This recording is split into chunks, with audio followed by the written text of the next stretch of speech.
نحمده ونصلي على رسوله الكريم أما بعد فأعوذ بالله من الشيطان الرجيم بسم الله الرحمن الرحيم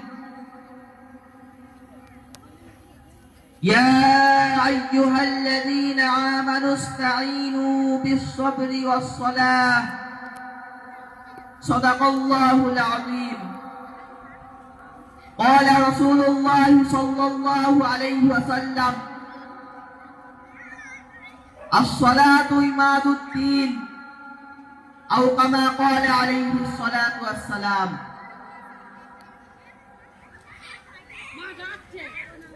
সমস্ত প্রশংসা আল্লাহ তাআলার, দরুদ ও সালাম জনাবে মুহাম্মদুর রাসূলুল্লাহ সাল্লাল্লাহু আলাইহি ওয়াসাল্লামের উপর।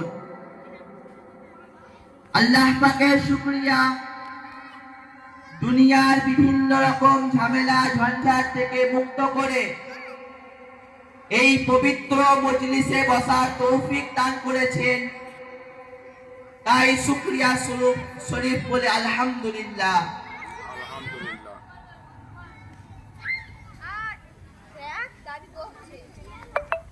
আসসালাতু ইমাদুদ্দিন, নামাজ হলো দ্বীনের খুঁটি। হাদিসের মধ্যে রয়েছে, যে ব্যক্তি 5 ওয়াক্ত নামাজ গুরুত্ব সহকারে আদায় করবে, আল্লাহ পাক তার জন্য 5টি পুরস্কার রেখেছে। 1 নম্বর, তার রুটি রুজিতে আল্লাহ পাক বরকত দেবেন। 2 নম্বর, তার গুনাহ আল্লাহ পাক মাফ করে দেবেন। 2 নম্বর, তার কবরের আযাব আল্লাহ পাক মাফ করে দেবেন। 3 নম্বর, তার ডান হাতে আমলনামা দেয়া হবে। সেই আমলনামা খুশির সহিত সকলকে দেখাবে যে আমি আমার ডান হাতে আমলনামা পেয়েছি, আমি সার্টিফিকেট পেয়েছি, সকলকে দেখাবে। আর 4 নম্বর, পুল সিরাতের পুল আল্লাহ পাক বিদ্যুতের গতিতে পার করে দেবেন। পুল সিরাতের পুল খুরের চেয়েও ধার, চুলের চেয়েও সরু, উঠতে লাগবে 500 বছর, আর নামতে লাগবে 500 বছর, আর সমতলে যেতে লাগবে 500 বছর। সেই পুল সিরাতের পুল আল্লাহ পাক বিদ্যুতের গতিতে পার করে দেবেন। আর 5 নম্বর, তার গুনাহ আল্লাহ পাক মাফ করে দেবেন। 5 নম্বর, বিনা হিসাবে জান্নাত নসিব করবেন। আল্লাহ পাক আমাদের সকলকে 5 ওয়াক্ত নামাজ গুরুত্ব সহকারে আদায় করার তৌফিক দান করুন। আর 5 ওয়াক্ত নামাজ গুরুত্ব সহকারে আদায় না করলে আল্লাহ পাক 15টি শাস্তি রেখেছেন। 15টি শাস্তি আল্লাহ পাক দেবেন। 5টি শাস্তি, 5 প্রকার শাস্তি দুনিয়ায়, 3 প্রকার মৃত্যুর সময়, আর 3 প্রকার কবরে, আর 3 প্রকার কিয়ামতের ময়দানে। দুনিয়াতে 5টি শাস্তি। 1 নম্বর, তার রুটি রুজি এবং জিন্দেগির বরকত আল্লাহ পাক কেড়ে নেবেন। 2 নম্বর, তার মুখমণ্ডল থেকে তার মুখমণ্ডল থেকে নূর কেড়ে নেবেন। 3 নম্বর, তার কোনো ভালো কাজ আল্লাহ পাক কবুল করবেন না। 4 নম্বর, তার কোনো দোয়া আল্লাহ পাক কবুল করবেন না। 5 নম্বর, কেউ যদি তার জন্য দোয়া করে আল্লাহ পাক তিনার দোয়াও কবুল করবেন না। আর 3 প্রকার মৃত্যুর সময়। 1 নম্বর, বেইজ্জতির সঙ্গে তার মৃত্যু হবে। 2 নম্বর,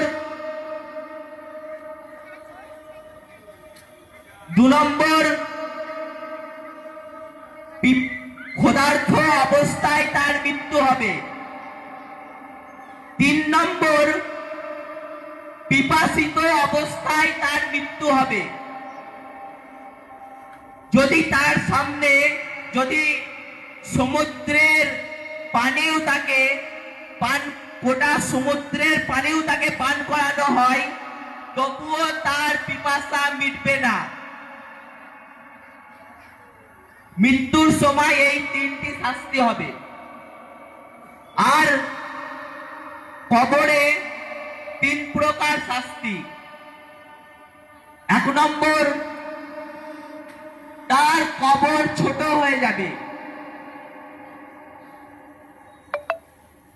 এমন ভাবে ছোট হবে যে তার একদিকের পাঁজর আর একদিকের পাঁজরের সঙ্গে এরকম ভাবে ঢুকে যাবে।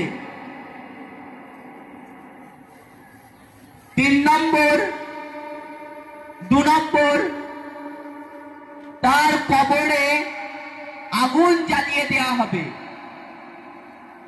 আর 3 নম্বর, তার কবরে সাপ নিক্ষেপ করা হবে।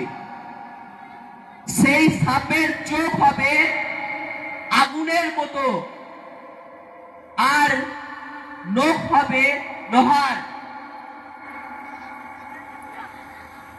সেই সাপ এত লম্বা হবে, একটি মানুষ সারাদিন যতটা হাঁটবে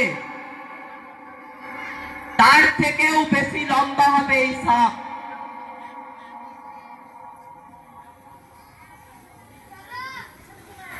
আল্লাহ পাক এই সাপকে নিক্ষেপ করবেন, নিযুক্ত করবেন। এই সাপ তখন বলবে, আল্লাহ পাক তোর ওপর আমাকে নিযুক্ত করেছে।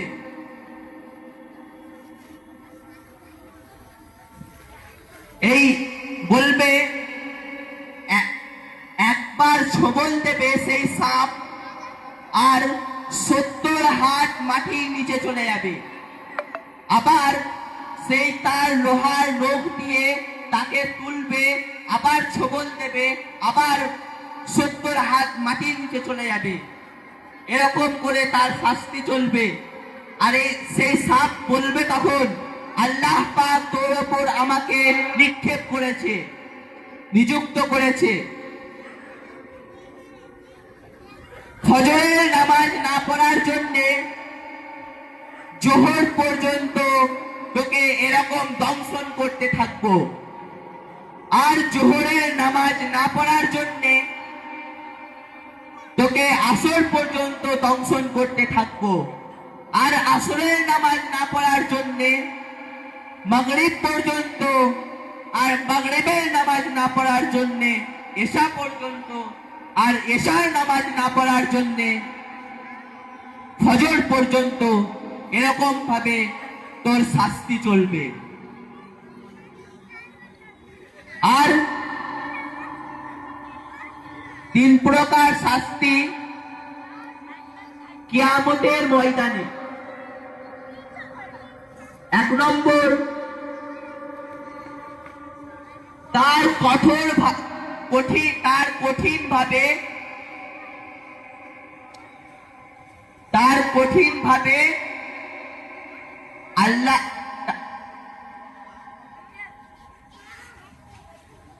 তার কঠিনভাবে হিসাব নেওয়া হবে। 2 নম্বর, আল্লাহ পাক তার উপর রাগান্বিত থাকবেন। 3 নম্বর, বিনা হিসাবে জাহান্নামে প্রবেশ করবে। আল্লাহ পাক আমাদের সকলকে 5 ওয়াক্ত নামাজ গুরুত্ব সহকারে আদায় করার তৌফিক দান করুন। ওয়া আখিরি দাওয়ানি আলহামদুলিল্লাহি রাব্বিল আলামিন। আসসালামু আলাইকুম ওয়া রাহমাতুল্লাহি ওয়া বারাকাতুহু।